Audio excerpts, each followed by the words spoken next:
Assalamualaikum warahmatullahi wabarakatuh. Perkenalkan, nama saya Nurfanianti dari Fakultas Ekonomi Bisnis Islam Prodi Ekonomi Syariah. Nah, adapun yang akan saya bahas pada video ini, yang pertama itu tentang posisi sektor perbankan di tengah tekanan ekonomi akibat pandemi COVID-19, di mana penyebaran virus ini akhirnya membuat Indonesia resmi masuk jurang resesi setelah mencatatkan pertumbuhan ekonomi yang negatif 2 kuartal berturut-turut hingga 6 bulan terakhir. Kita lihat datanya dari Badan Pusat Statistik yang mencatat bahwa pada kuartal 3 tahun 2020 pertumbuhan ekonomi kita itu minus atau berkontraksi sebesar 3,49%, di mana proyeksi pertumbuhan ekonomi pada triwulan ketiga itu berada di kisaran 0% hingga minus 2%. Adapun untuk keseluruhan tahun 2020 pertumbuhan ekonomi diperkirakan akan berada di kisaran minus 1,1% hingga 0,2%. Lanjut ke poin kedua, yaitu tentang manfaat laporan keuangan bagi investor. Nah, manfaat laporan keuangan yang baik akan meyakinkan investor terhadap bisnis perusahaan sehingga tidak akan merasakan keberatan atau memindahkan dananya ke perusahaan lainnya, sehingga bisnisnya bisa lebih berkembang dengan modal tambahan dari investor tersebut.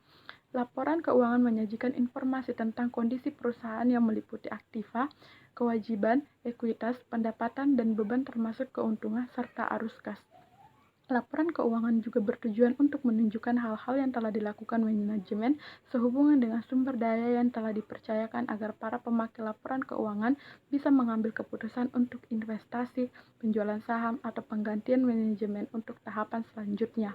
Kemudian kita lanjut kepada poin ketiga, yaitu tentang kinerja bank beraset jumbo yang terdiri dari kredit yang disalurkan dan DPK yang telah dikumpulkan.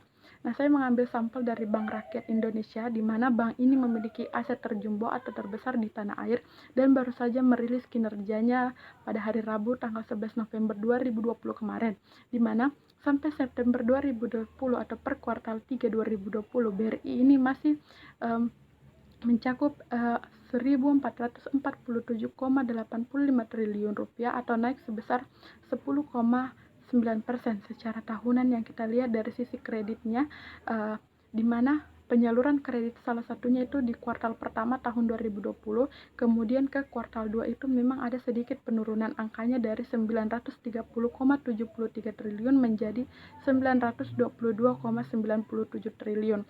Tapi kabar baiknya ini sudah mulai kembali naik lagi sampai 12,38 triliun rupiah menjadi 935,35 triliun rupiah. Itu pada per kuartal 3 2020. Bahkan kalau kita lihat dibandingkan dengan kuartal 3 tahun lalu pada tahun 2009, angkanya juga naik. Kalau ternyata dari sebelum pandemik waktu itu naiknya katanya 5%. Ini kalau secara year on year atau tahunan, hal yang sama juga terjadi pada pendapatan bunga bersihnya.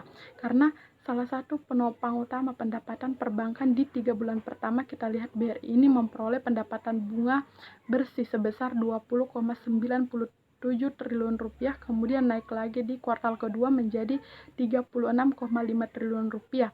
Dan yang terbaru itu sudah bertambah lagi sekitaran 16,5 triliun rupiah menjadi 53,5 triliun rupiah, yang meskipun kalau dibandingkan dengan tahun lalu angkanya masih turun sekitar 7,8%.